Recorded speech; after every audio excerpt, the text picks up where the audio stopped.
Les points de vue sur l'actualité, c'est maintenant sur Europe 1.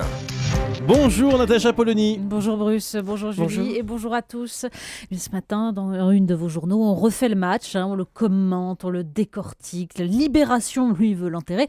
Manif pour tous, la dernière séance, avec juste au-dessus, c'était pas un hasard, la photo des deux actrices de La vie d'Adèle sur le point de s'embrasser.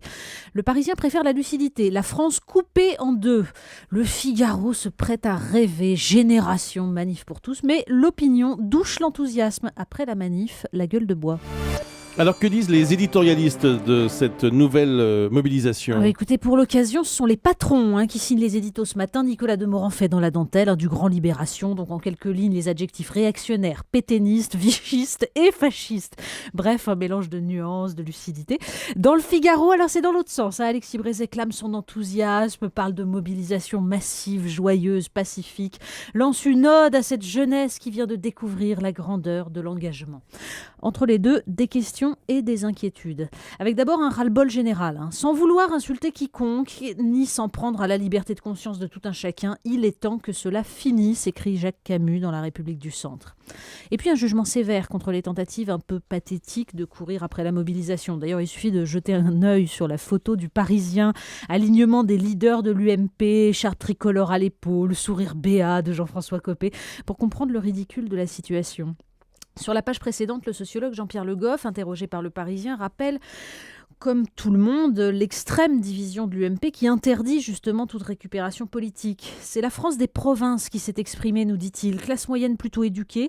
Elles se sont mobilisées par rapport à un petit milieu parisien qui vit dans l'entre-soi, persuadé que le lieu où il vit et sa mentalité reflètent l'ensemble de la mentalité française, ce qui est évidemment faux. Il souligne l'importance des fractures culturelles qui morcellent la France et qui referme ce matin les journaux comprend que ces fractures-là échappent à la grande majorité des politiques de droite comme de gauche. Du coup, une question, à qui faire confiance ? Eh bien, c'est la une de Marianne et elle nous parle aussi de ces fractures. Le magazine a lancé un sondage pour savoir à qui les Français font encore confiance en ces temps de fraude fiscale, de plagiat. Eh bien, le résultat n'est guère étonnant, mais il recoupe les problématiques évoquées par Jean-Pierre Le Goff. C'est la victoire de la proximité contre l'éloignement, du provincial contre le national et le parisien. La famille, à noter, arrive en 3e position des institutions et cadres plébiscités derrière les pompiers et les infirmières. Et puis confiance envers les artisans et les paysans, défiance envers la grande distribution, confiance envers les patrons de PME, défiance envers les patrons de grandes entreprises, confiance envers les médecins, les bouchers, les militaires, les scientifiques, les policiers et défiance envers les journalistes, et les agents immobiliers et les banquiers. Confiance envers les élus locaux, paradoxalement. Et pourtant, il suffit de lire l'enquête de Libération sur l'ancien maire PS d'Hénin-Beaumont pour comprendre que c'est à l'échelon local que la corruption peut se déployer ouvertement. Et défiance envers les élus nationaux. Alors la France apaisée, ce n'est pas pour maintenant, car il faudrait justement pour cela un discours qui comprennent cette fracture culturelle, qui en analyse les causes et qui ne se contente pas de récupérer la colère. Retour aussi dans la presse sur le palmarès du Festival de Cannes. Oui, alors décidément, on ne sort pas du sujet. La Palme d'Or fait parler, et pas seulement parce qu'elle est française. L'article de Libération qui souligne subtilement le symbole, le soir de la manif pour tous, mais qui nous raconte pourtant ce cinéaste aux méthodes désinvoltes et autoritaires, les relations dégradées entre les deux actrices et leur metteur en scène, le nombre incalculable de scènes de sexe très peu simulées qui ne figurent plus pour la plupart dans le montage actuel du film. Enfin, c'est assez édifiant. Dans le Figaro, Éric Nehoff, lui, alors là, se lâche carrément contre un film où il y aurait, je cite, à boire et à manger, au propre comme au figuré, où l'une des héroïnes a les cheveux bleus pour montrer qu'elle est artiste.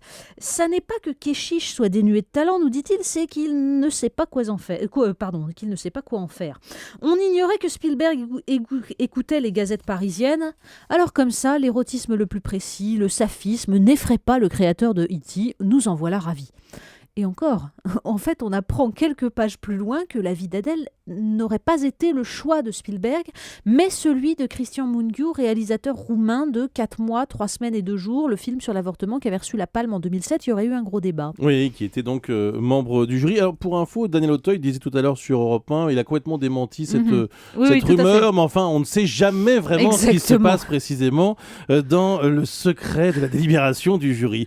Est-ce que tweeter est dangereux ? Tiens, autre question ce matin. Oui, le tweet est omniprésent ce matin et pas seulement à cause des consternantes interventions tweetesques de Christine Boutin, même s'il y a un énorme portrait d'elle dans Le Monde.